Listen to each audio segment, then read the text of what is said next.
Hey YouTube, so we are at our house probably for the last time, and basically we're doing the last minute couple things, and this will be the 30-day video that we're going to do, living on the road full time for 30 days, and also we close on our house tomorrow, but for you it'll be the day that you probably see this video, so please enjoy.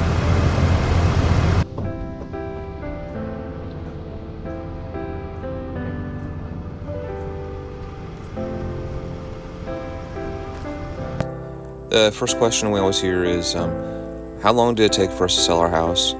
We sold our house in 7 days. The market's super hot right now, but the average in Loudoun County is 7 days. We sold our house the average amount of time. So I would say look at the average, ask your realtor or whatever, they'll tell you what the average is, and then that's probably what to expect.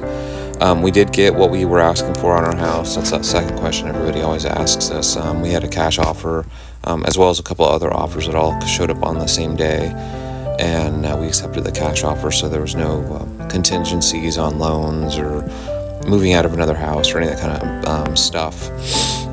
This is our truck right here. We have a truck video out there, obviously. We did add a tunnel cover to it. I'll do a little video on the tunnel cover because I spent like forever trying to figure out the right one for this truck. So here's a little sampling of some of the places that we've been. This is Bull Run, and this is actually where I want to say currently are, because it's where we are when we're filming the video, but when you see this, it'll be where we were. And we've been to Bull Run multiple times. Like I said, this is a 30-day video. You didn't see that many camping videos in the first 30 days, mainly because it's a lot more stressful than you think that it is when you first get a new rig, and you want to go a lot slower and a lot more careful. And just filming stuff in itself just adds a lot of stress and time and everything. And you don't really want to spend too much time filming stuff, I don't think, unless you have like an extra set of hands where somebody else is filming it, and then like, you know, you're trying to concentrate on what you're doing. So, but you're going to see a lot more kind of camping videos now that we got most of the stuff figured out. This is Reston, Virginia. This is Lake Fairfax. We did film a video on Lake Fairfax. So we were here also. Then another place that we were at was Winterfeld, Pennsylvania. This is Little Mexico Campground. This was our seasonal campsite. There used to be a big white tent here. There was actually a video that I posted on us moving our big white tent. And we sold pretty much everything that we had that was here, and all that's left is just a camper. And then, yeah, that's going to go too, because, you know, we're on the road, right? So anyway, so this is our seasonal site. There are multiple videos on our seasonal site, and we basically gave up the seasonal site this season. So there it is, vacated. And somebody else will have our wonderful seasonal site, and we are going to be on the road exploring. So this is Kimberly driving the rig, believe it or not. And this is actually just a couple days ago, believe it or not. It was, I don't know, 28 days in before she was driving the rig, mainly just so I could get it all figured out. And we're on just, I want to say some open highway, but it's highway driving, what you're seeing here, but it's not like interstate driving. But I think she did get on the interstate for a while. But yeah, the crazy stuff right now I'm still doing when driving. So this is a rest area that we're going to pull off in and give you a little kind of walk around of the rig. So far we've not had any significant major issues with our camper, which is really good, or our truck. We've had little kind of nuisances pop up that we had worked our way through.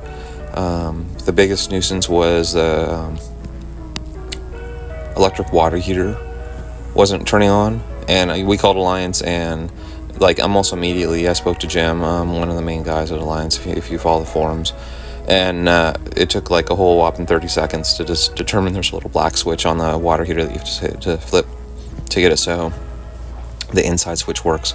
So here's the rig right here, all set up, and then we have the Demco auto slider in the back, and the good thing about that is it does not require any kind of special capture plate.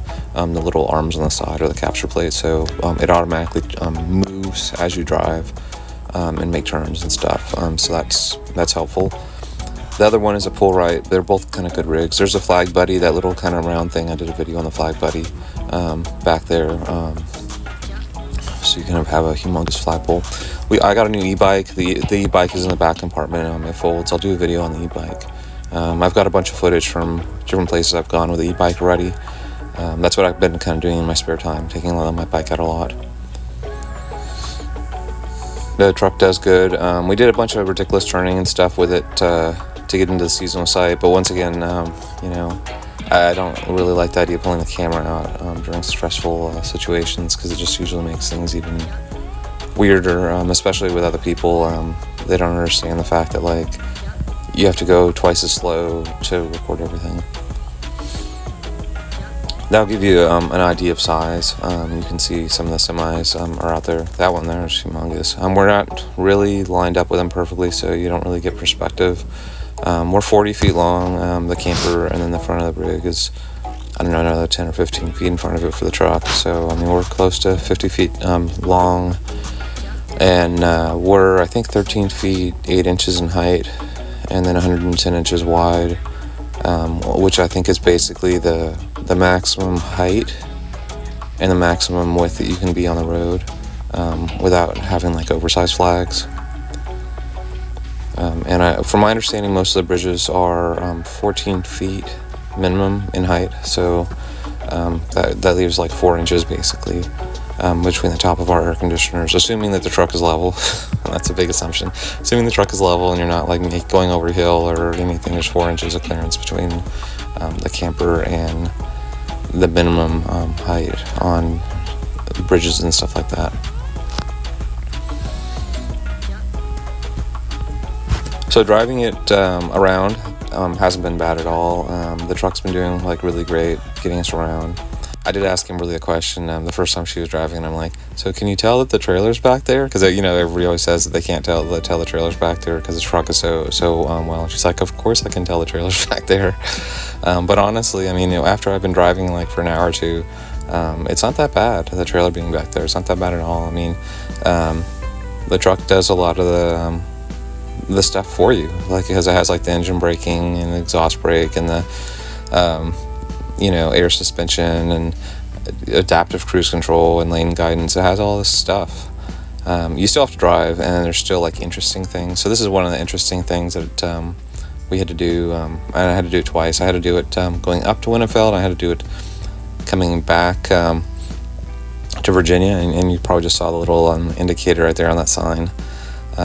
So this is a traffic circle that we're about to go through, and it's a one-lane road that we're on, like one lane in each direction, but the traffic circle turns into 2 lanes, fortunately. And so I don't know, like, the proper, like, legal way to do this. What I decided to do in this situation was I just went straight down the center line, so nobody would get on either side of me. I don't know if that's like the right thing to do, but you can see me just kind of going between the 2 lanes. I just took up all the lanes, like, whatever, and then just cut out kind of wide. So then, there wouldn't be a car there in that space, because obviously if I would have stayed in my lane, I would have had to cut into their lane to not hit the curb. So that's really like the type of stuff that is the most challenging stuff right now. It's this, driving stuff where you encounter interesting situations like traffic circles, or especially like right turns. You have to be really, really careful on right turns on how you cut them and stuff so you don't hit curbs. And so far I haven't hit anything. I haven't hit any curbs, like, knock on wood. Today is a travel day, so I probably shouldn't talk about that too much. But anyway, we are now on the road, and we are enjoying life. And thank you, and please like and subscribe.